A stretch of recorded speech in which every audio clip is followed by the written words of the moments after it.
ನಮಸ್ಕಾರ. First tube ನ ಮತ್ತೊಂದು ವಿಡಿಯೋಗೆ ಸ್ವಾಗತ. ಭಾರತ ಶತಮಾನಗಳ ಇತಿಹಾಸವಿರುವ ಪುಣ್ಯಭೂಮಿ. ಈ ಮಣ್ಣಿನಲ್ಲಿ ಎಷ್ಟು ರಾಜರು ಬಂದು ಹೋದ್ರು, ಎಷ್ಟು ಸಾಮ್ರಾಜ್ಯಗಳು ಉರುಳಿದ್ವು. ಆದ್ರೆ ವರ್ತಮಾನದ ಭಾರತ ಒಬ್ಬ ಅಸಾಧಾರಣ ನಾಯಕನ ಯುಗಕ್ಕೆ ಸಾಕ್ಷಿಯಾಗಿದೆ. ಅವರೇ ನರೇಂದ್ರ ದಾಮೋದರ್ ದಾಸ್ ಮೋದಿ. ಕೇವಲ ಭಾರತವಲ್ಲ, ಇಡೀ ಪ್ರಪಂಚವೇ ಇಂದು ಮೋದಿಯವರ ನಡೆಗೆ ಕಾಯ್ತಾ ಇದೆ. ಅವರು ಅಮೆರಿಕಕ್ಕೆ ಹೋಗಲಿ, ಯುರೋಪ್ಗೆ ಹೋಗಲಿ ಅಥವಾ ಅರಬ್ ರಾಷ್ಟ್ರಗಳಿಗೆ ಹೋಗಲಿ, ಅಲ್ಲಿ ಮೊಳಗುವುದು ಒಂದೇ ಘೋಷಣೆ: ಮೋದಿ ಮೋದಿ ಮೋದಿ.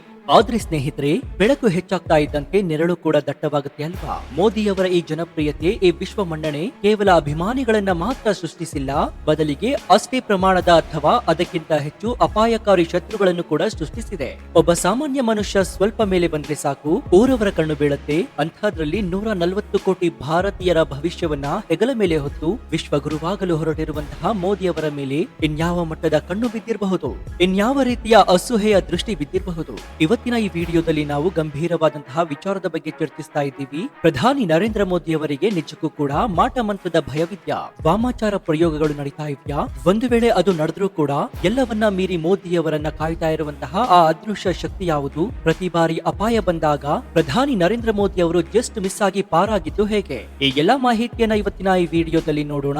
ಆದ್ರೆ ಅದಕ್ಕೂ ಮುನ್ನ ನಿಮ್ಗೇನನ್ಸುತ್ತೆ? ಪ್ರಧಾನಿ ನರೇಂದ್ರ ಮೋದಿ ಅವರಿಗೆ ದೈವ ಬಲ ಮತ್ತಷ್ಟು ಗಟ್ಟಿಯಾಗಬೇಕು ಅಂತ ನಿಮ್ಗನ್ಸಿದ್ರೆ ಎಸ್ ಅಂತ ಕಮೆಂಟ್ ಮಾಡಿ ಹಾಗೂ ವಿಡಿಯೋಗೆ ಲೈಕ್ ಕೊಡಿ.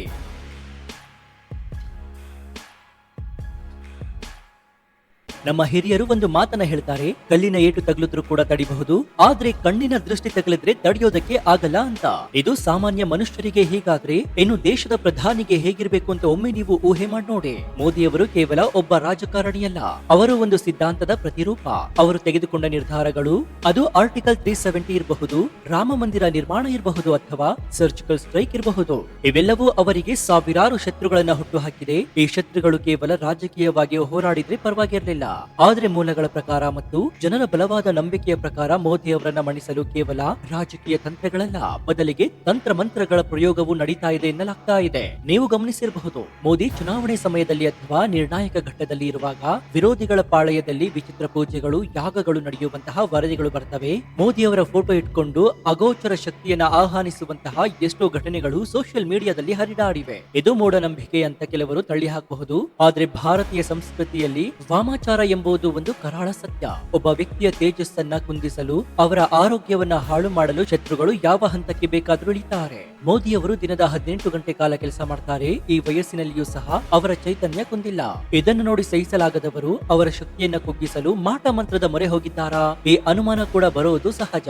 ವಿಶೇಷವಾಗಿ ಅವರು ವಿದೇಶಿ ಪ್ರವಾಸ ಕೈಗೊಂಡಾಗ ಅವರ ಭದ್ರತೆ ಕೇವಲ ದೈಹಿಕವಾಗಿರುತ್ತೆ, ಅವರ ಆತ್ಮದ ಮೇಲೆ, ಪ್ರಭಾವಲಯದ ಮೇಲೆ ದಾಳಿ ಮಾಡುವ ದುಷ್ಟ ಶಕ್ತಿಗಳಿಂದ ರಕ್ಷಣೆ ಹೇಗೆ? ಒಮ್ಮೆ ಯೋಚನೆ ಮಾಡಿ ನೋಡಿ. ನಮ್ಮ ಮನೆಯಲ್ಲಿ ಒಂದು ಮಗು ಹುಟ್ಟಿದ್ರೆ ಆ ಮಗುವಿಗೆ ಯಾರ ದೃಷ್ಟಿಯು ಬೀಳಬಾರದು ಅಂತ ಕಪ್ಪು ಬೊಟ್ಟು ಇಡ್ತೀವಿ. ಹೊಸ ಮನೆ ಕಟ್ಟಿದ್ರೆ ಕುಂಬಳಕಾಯಿಯನ್ನ ಹೊಡಿತೀವಿ. ಒಬ್ಬ ಸಾಮಾನ್ಯ ಮನುಷ್ಯ ಒಂದು ಕಾರು ತೆಗೆದುಕೊಂಡ್ರೆ ಅಕ್ಕಪಕ್ಕದವರ ಹೊಟ್ಟೆ ಉರಿಯುತ್ತಾರೆ, ಅವರ ಕೆಟ್ಟ ದೃಷ್ಟಿಯಿಂದ ಆಕ್ಸಿಡೆಂಟ್ ಆಗುತ್ತೆ ಅಂತ ನಾವು ನಂಬ್ತೇವೆ. ಹೀಗಿರುವಾಗ ಮೋದಿ ಅವರ ಮೇಲೆ ಬಿದ್ದಿರುವ ದೃಷ್ಟಿಯಂತಹದ್ದು. ಅದು ಪಾಕಿಸ್ತಾನದ ಕುತಂತ್ರಿ ದೃಷ್ಟಿ, ಚೀನಾದ ಅಸೂಹೆಯ ದೃಷ್ಟಿ, ದೇಶದ ಒಳಗಿನ ಭ್ರಷ್ಟರ ದ್ವೇಷದ ದೃಷ್ಟಿ. ಅವರು ಎಲ್ಲಿಗೆ ಹೋದ್ರೂ ಸಹ ಲಕ್ಷಾಂತರ ಕ್ಯಾಮೆರಾಗಳು ಅವರನ್ನ ಹಿಂಬಾಲಿಸುತ್ತವೆ, ಕೋಟ್ಯಾಂತರ ಕಣ್ಣುಗಳು ಅವರನ್ನ ನೋಡುತ್ತವೆ. ತಂತ್ರಶಾಸ್ತ್ರದ ಪ್ರಕಾರ ಒಬ್ಬ ವ್ಯಕ್ತಿಯ ಮೇಲೆ ಅತಿಯಾದ ನಕಾರಾತ್ಮಕ ಆಲೋಚನೆಗಳು ಕೇಂದ್ರೀಕೃತವಾಗುತ್ತವೆ. ಒಂದ್ ವೇಳೆ ಅದು ಆದ್ರೆ ಆ ವ್ಯಕ್ತಿಯ ಆರೋಗ್ಯ ಮತ್ತು ಮನಸ್ಸಿನ ಮೇಲೆ ಪರಿಣಾಮ ಬೀರಲೇಬೇಕು. ಹಾಗಾದ್ರೆ ಇಷ್ಟೆಲ್ಲ ನಕಾರಾತ್ಮಕ ಶಕ್ತಿಗಳು, ಇಷ್ಟೆಲ್ಲ ಕೆಟ್ಟ ದೃಷ್ಟಿಗಳು, ಇಷ್ಟೆಲ್ಲ ಶತ್ರುಗಳ ತಂತ್ರಗಳು ಮೋದಿ ಅವರನ್ನ ಏನು ಮಾಡ್ತಾ ಇಲ್ಲ ಯಾಕೆ? ಅವರಿಗೆ ಒಂದು ಸಣ್ಣ ಕಪ್ಪು ಚುಕ್ಕೆ ಕೂಡ ತಗುಲದಂತೆ ಕಾಪಾಡ್ತಾ ಇರೋದು ಏನು? ಅದಕ್ಕೆ ಉತ್ತರ ಒಂದೇ, ಅದುವೇ ದೈವ ಬಲ. ಪ್ರಧಾನಿ ನರೇಂದ್ರ ಮೋದಿ ಅವರು ಪ್ರಧಾನಿಯಾಗುವ ಮುಂಚೆ ಒಬ್ಬ ಸಾಧಕರಾಗಿದ್ರು ಎಂಬುದನ್ನು ನಾವು ಮರೆಯಬಾರದು. ಹಿಮಾಲಯದ ತಪ್ಪಲಿನಲ್ಲಿ ಏಕಾಂತದಲ್ಲಿ ಧ್ಯಾನ ಮಾಡಿದ ಯೋಗಿ ಅವರು. ಅವರ ದಿನಚರಿ ಕೇವಲ ಫೈಲ್ ನೋಡುವುದು, ಸಹಿ ಹಾಕುವುದು ಅಲ್ಲ. ಅವರ ದಿನಚರಿ ಆರಂಭವಾಗುವುದೇ ಯೋಗ ಮತ್ತು ಧ್ಯಾನದಿಂದ. ಅವರೊಬ್ಬ ರಾಜದರ್ಶಿ, ಅಂದ್ರೆ ರಾಜ ಮತ್ತು ಋಷಿ.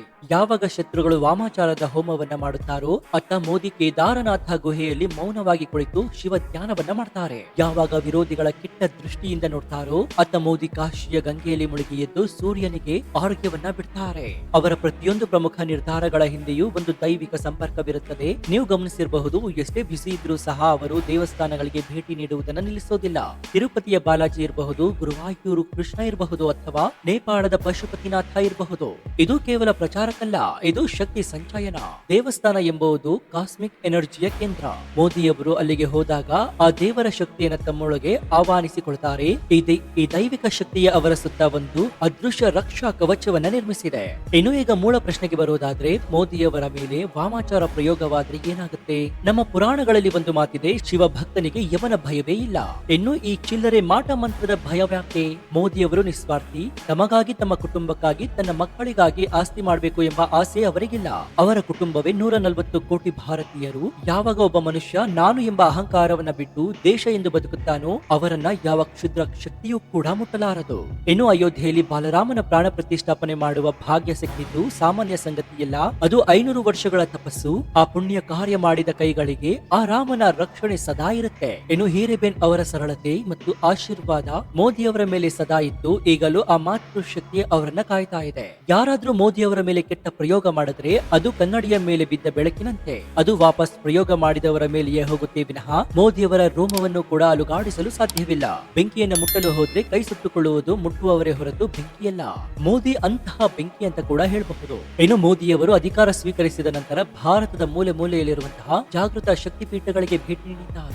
ಅದರಲ್ಲಿ ಮೊದಲನೆಯದಾಗಿ ವಾರಣಾಸಿ ಅಥವಾ ಕಾಶಿ. ಇದು ಮೋದಿಯವರ ಲೋಕಸಭಾ ಕ್ಷೇತ್ರವಷ್ಟೇ ಅಲ್ಲ, ಇದು ಅವರಾಡುವ ಶಿವತಾಂಡವದ ಭೂಮಿ. ಕಾಶಿ ಪ್ರಪಂಚದ ಅತ್ಯಂತ ಹಳೆಯ ನಗರ, ಸಾಕ್ಷಾತ್ ಪರಶಿವನ ರಾಜಧಾನಿ. ಇಲ್ಲಿನ ಇತಿಹಾಸ ಹೇಳುವಂತೆ ಯಾರು ಕಾಶಿಯಲ್ಲಿ ವಿಶ್ವನಾಥನಿಗೆ ಶರಣಾಗ್ತಾರೋ ಅವರಿಗೆ ಮರುಜನ್ಮದ ಭಯವಿರೋದಿಲ್ಲ. ಮೋದಿಯವರು ಕಾಶಿಗೆ ಹೋದಾಗ ಅಲ್ಲಿನ ಕಿರಿದಾದ ರಸ್ತೆಗಳನ್ನ ನೋಡಿ ಸುಮ್ಮನಾಗಿಲ್ಲ. ಬದಲಿಗೆ ಅಲ್ಲಿ ಅದ್ಭುತವಾದ ಕಾಶಿ ವಿಶ್ವನಾಥ ಕಾರಿಡಾರ್ ನಿರ್ಮಿಸಿ ಗಂಗೆ ಮತ್ತು ವಿಶ್ವನಾಥನ ನಡುವಿನ ತಡೆಗೋಡೆಯನ್ನ ಕೆಡವಿದ್ದಾರೆ. ಇನ್ನು ಹಿಮಾಲಯದ ಅತ್ಯಂತ ಶಿಖರಗಳ ನಡುವೆ ಇರುವಂತಹ ಕೇದಾರನಾಥಕ್ಕೆ ಪ್ರಧಾನಿ ಮೋದಿ ಅವರು ಭೇಟಿಯನ್ನ ಕೊಡ್ತಾ ಇರ್ತಾರೆ. ಇದು ಪಾಂಡವರು ತಮ್ಮ ಪಾಪ ಪರಿಹಾರಕ್ಕಾಗಿ ಸ್ಥಾಪಿಸಿದ ಲಿಂಗ. ಆದಿಶಂಕರಾಚಾರ್ಯರು ಐಕ್ಯರಾದ ಭೂಮಿಯಾಗಿದೆ. ಮೋದಿಯವರಿಗೂ ಕೇದಾರನಾಥಕ್ಕೂ ಬಿಡಿಸಲಾಗದ ನಂಟು. ಪ್ರಧಾನಿಯಾದ ನಂತರವೂ ಅವರು ಅಲ್ಲಿಗೆ ಹೋಗಿ ರುದ್ರ ಗುಹೆ ಎಂಬಂತಹ ಏಕಾಂತ ಗುಹೆಯಲ್ಲಿ ಇಡೀ ರಾತ್ರಿ ಒಬ್ಬಂಟಿಯಾಗಿ ಧ್ಯಾನವನ್ನ ಮಾಡಿದ್ದಾರೆ. ಶತ್ರುಗಳು ಊರಲ್ಲಿ ಕುಳಿತು ತಂತ್ರ ಮಾಡಿದರೆ ಮೋದಿ ಹಿಮಾಲಯದ ತುತ್ತ ತುದಿಯಲ್ಲಿ ಕುಳಿತು ಶಿವ ಧ್ಯಾನವನ್ನ ಮಾಡಿದ್ದಾರೆ.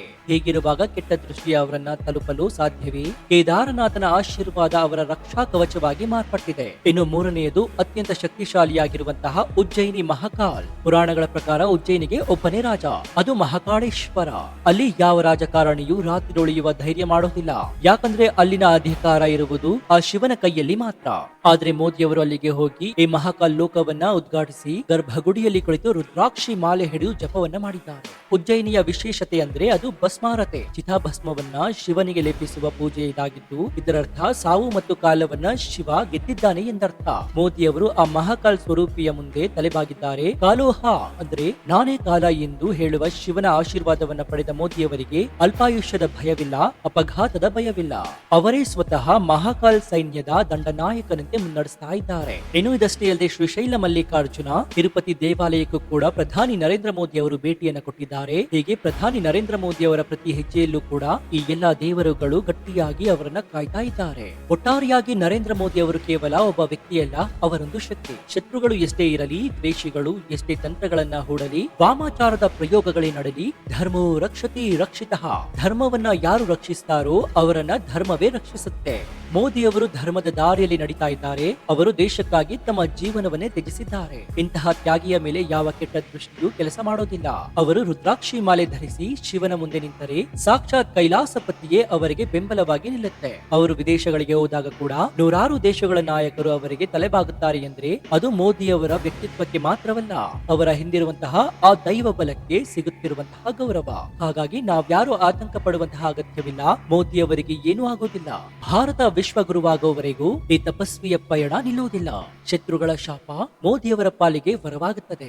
ಅವರ ಕುತಂತ್ರ ಮೋದಿಯವರ ಯಶಸ್ಸಿನ ಮೆಟ್ಟಿಲಾಗುತ್ತದೆ. ಇದು ನರೇಂದ್ರ ಮೋದಿ, ಇದು ದೈವ ಬಲದ ತಾಕತ್ತು. ಭಾರತ ಮಾತೆ ಪ್ರಧಾನಿ ನರೇಂದ್ರ ಮೋದಿ ಅವರನ್ನ ಹರಿಸ್ತಾ ಇದ್ದಾಳೆ. ದೇವರು ಅವರನ್ನ ಕಾಯ್ತಾ ಇದ್ದಾರೆ. ಸೊ ಈ ವಿಡಿಯೋ ಬಗ್ಗೆ ನಿಮ್ಮ ಅಭಿಪ್ರಾಯ ಏನು ಅಂತ ಕಮೆಂಟ್ ಮಾಡಿ, ಹಾಗೂ ವಿಡಿಯೋಗೆ ಲೈಕ್ ಕೊಡಿ. ಜೊತೆಗೆ ನೀವಿನ್ನೂ ನಮ್ಮ ಚಾನೆಲ್ ಅನ್ನ ಸಬ್ಸ್ಕ್ರೈಬ್ ಮಾಡ್ಕೊಂಡಿಲ್ಲ ಅಂದ್ರೆ ಈ ಕೂಡಲೇ ಸಬ್ಸ್ಕ್ರೈಬ್ ಮಾಡ್ಕೊಂಡು ಪಕ್ಕದಲ್ಲಿರುವಂತಹ ಬೆಲ್ ಐಕಾನ್ ಅನ್ನ ಪ್ರೆಸ್ ಮಾಡಿ. ಇದರಿಂದ ನಾವು ಹಾಕುವ ಹೊಸ ವಿಡಿಯೋಗಳ ನೋಟಿಫಿಕೇಶನ್ ಮೊದಲು ನಿಮಗೆ ಸಿಗುತ್ತೆ. ಇದಾಗಿತ್ತು ಈ ಕ್ಷಣದ ವಿಶೇಷ. ನೋಡ್ತಾ ಇರಿ ಫಸ್ಟ್ ಟ್ಯೂಬ್ ಕನ್ನಡ. ಧನ್ಯವಾದ.